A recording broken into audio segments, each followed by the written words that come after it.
I'm so happy to be here.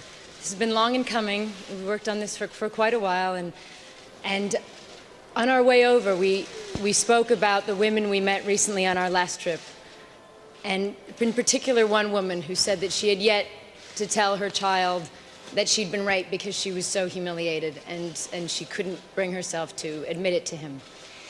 And she felt that having had no justice for her particular crime in her particular situation, and having seen the actual man who raped her on the streets free, she really felt abandoned by the world. And so on the way over, we thought, what is she going to think of this day? This day is for her.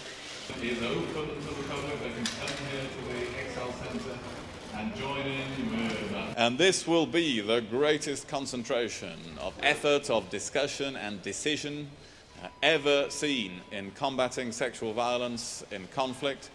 It's an issue on which Angelina and I have worked, as you know, over the last 2 years.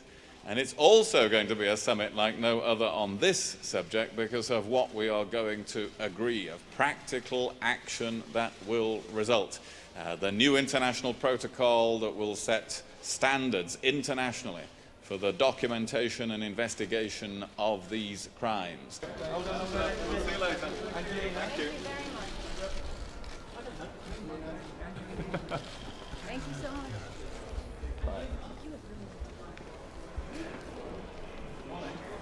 It is a myth that rape is an inevitable part of conflict. There is nothing inevitable about it. It is a weapon of war aimed at civilians.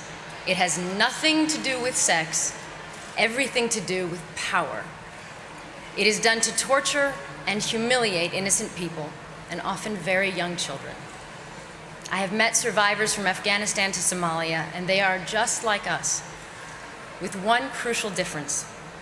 We live in safe countries, with doctors we can go to when we're hurt, police we can turn to when we're wronged, and institutions that protect us. They live in refugee camps or bombed out streets, in areas where there is no law, no protection, and not even the hope of justice. We must send a message around the world that there is no disgrace in being a survivor of sexual violence, that the shame is on the aggressor. We must work together in new and unprecedented ways across borders and religions, bringing governments and people together and tackling the problem from every possible angle. And by doing this, we can end the use of rape and sexual violence as a weapon of war once and for all. We really can do it.